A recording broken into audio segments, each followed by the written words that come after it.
श्री गणेशाय नमः। वागर्थाविव संपृक्तौ वागर्थप्रतिपत्तये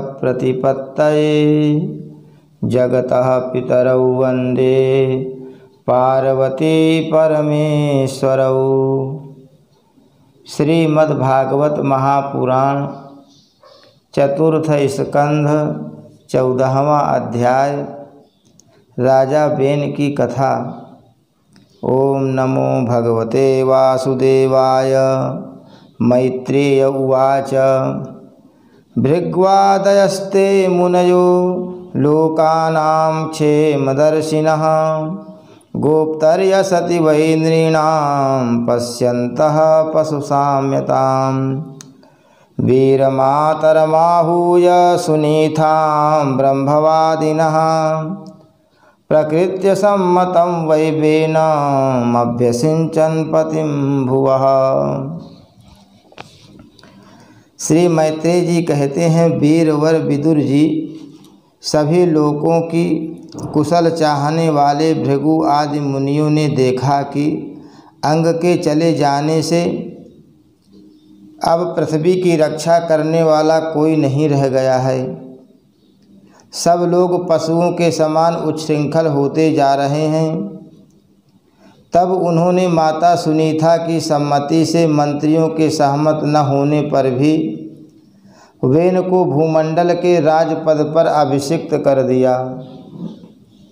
वेन बड़ा कठोर शासक था। जब चोर डाकुओं ने सुना कि वही राज सिंहासन पर बैठा है, तब सर्प से डरे हुए चूहों के समान वे सब तुरंत ही जहाँ तहाँ छिप गए।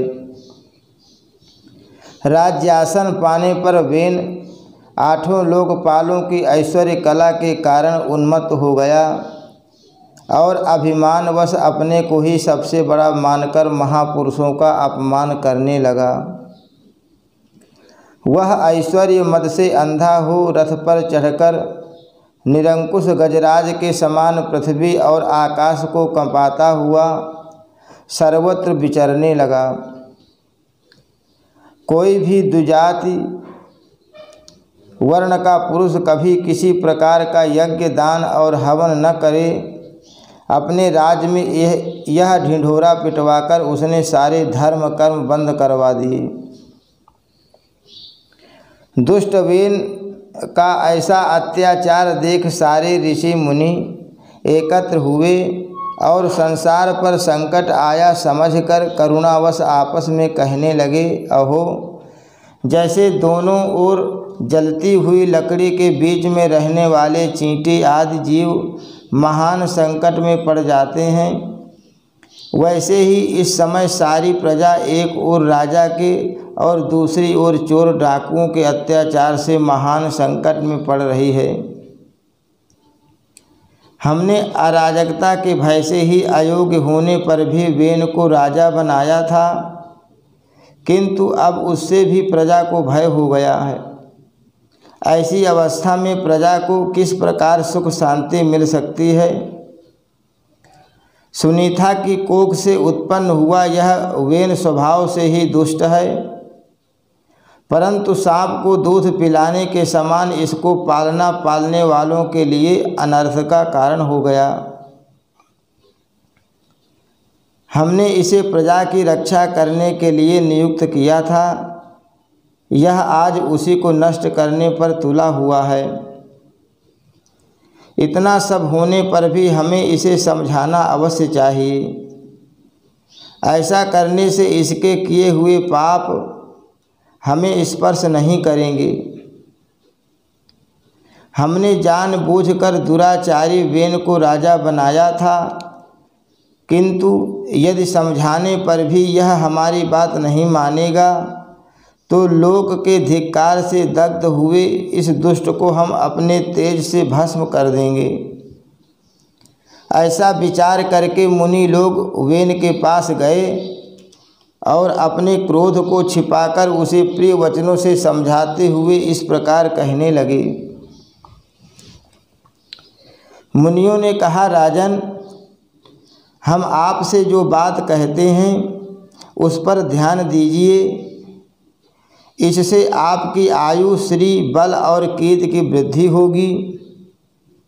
हे तात, यदि मनुष्य मन, वाणी, शरीर और बुद्धि से धर्म का आचरण करे तो उसे स्वर्गादि शोक रहित लोकों की प्राप्ति होती है। यदि उसका निष्काम भाव हो तब तो वही धर्म उसे अनंत मोक्ष पद पर पहुंचा देता है। इसलिए वीरवर, प्रजा का कल्याण रूप वह धर्म आपके कारण नष्ट नहीं होना चाहिए। धर्म के नष्ट होने से राजा भी ऐश्वर्य से च्युत हो जाता है। जो राजा दुष्ट मंत्री और चोर आदि से अपनी प्रजा की रक्षा करते हुए न्यायानुकूल कर लेता है, वह इस लोक में और परलोक में दोनों जगह सुख पाता है। जिसके राज्य अथवा नगर में वर्णाश्रम धर्मों का पालन करने वाले पुरुष स्वधर्म पालन के द्वारा भगवान यज्ञ पुरुष की आराधना करते हैं, महाभाग अपनी आज्ञा का पालन करने वाले उस राजा से भगवान प्रसन्न रहते हैं, क्योंकि वे ही सारे विश्व की आत्मा तथा संपूर्ण भूतों के रक्षक हैं। भगवान ब्रह्मादि जगदीश्वरों के भी ईश्वर हैं। उनके प्रसन्न होने पर कोई भी वस्तु दुर्लभ नहीं रह जाती। तभी तो इंद्रादि लोकपालों के सहित समस्त लोग उन्हें बड़े आदर से पूजोपहार समर्पण करते हैं। हे राजन, भगवान श्रीहरि समस्त लोकपाल और यज्ञों के नियंता हैं। वे वेदत्रयी रूप, द्रव्य रूप और तपः स्वरूप हैं। इसलिए आपके जो तेज देशवासी आपकी उन्नति के लिए अनेक प्रकार के यज्ञों से भगवान का यजन करते हैं, आपको उनके अनुकूल ही रहना चाहिए।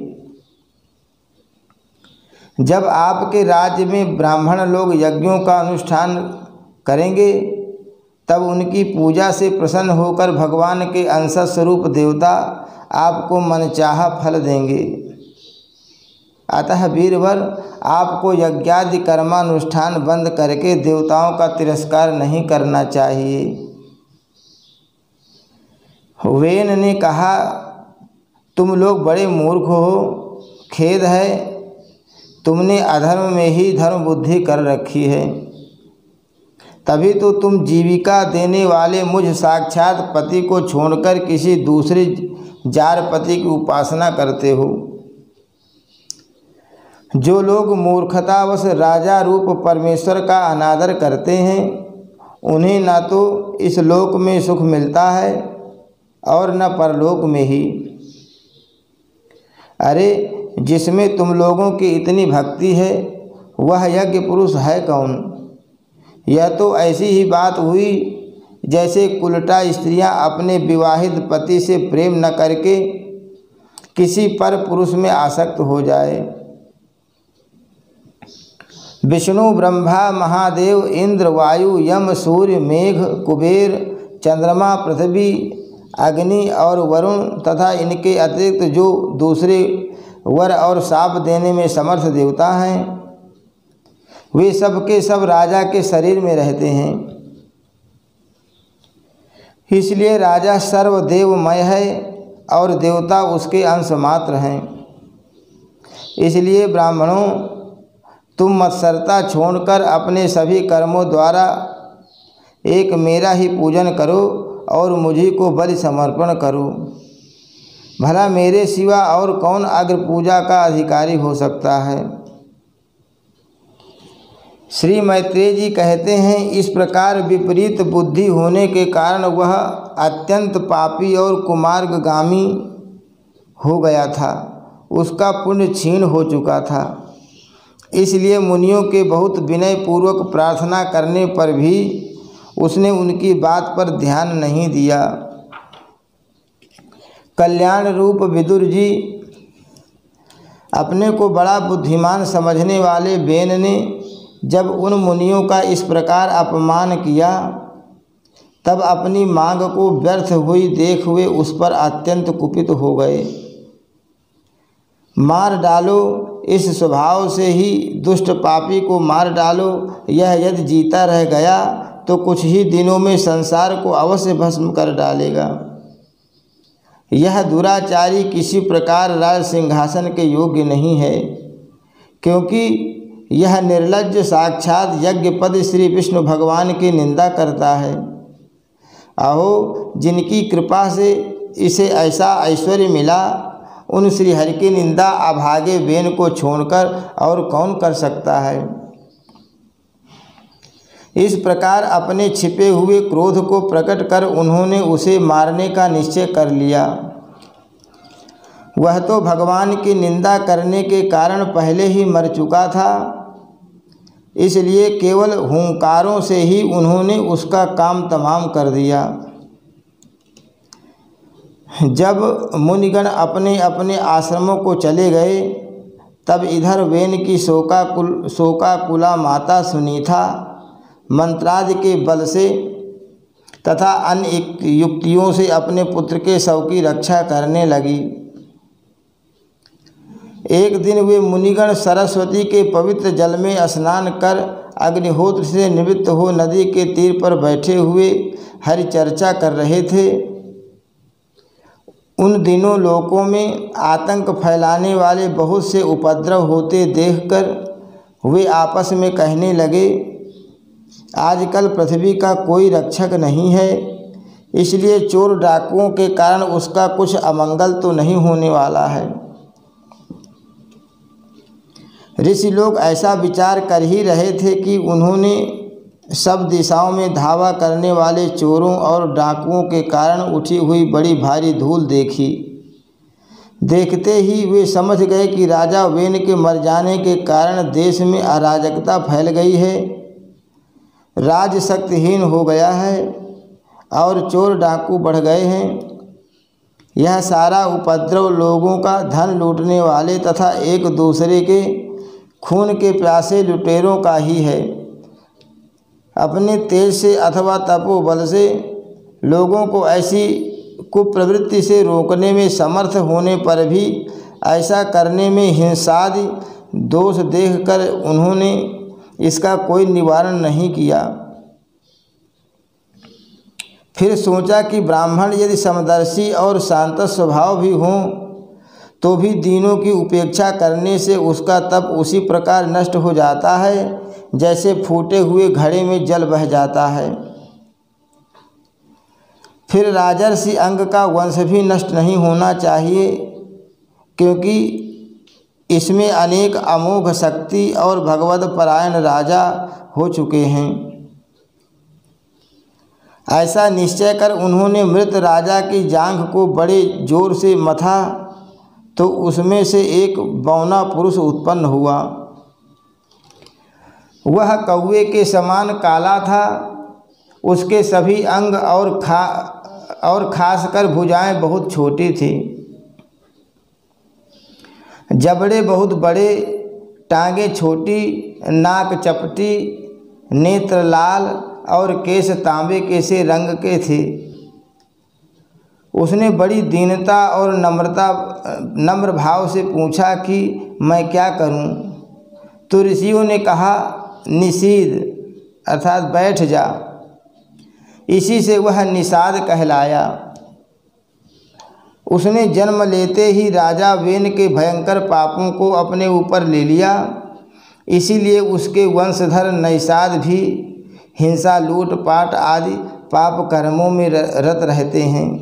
अतः वे गांव और नगर में न टिककर वन और पर्वतों में ही निवास करते हैं। हरि शरणम। श्री कृष्णार्पणमस्तु।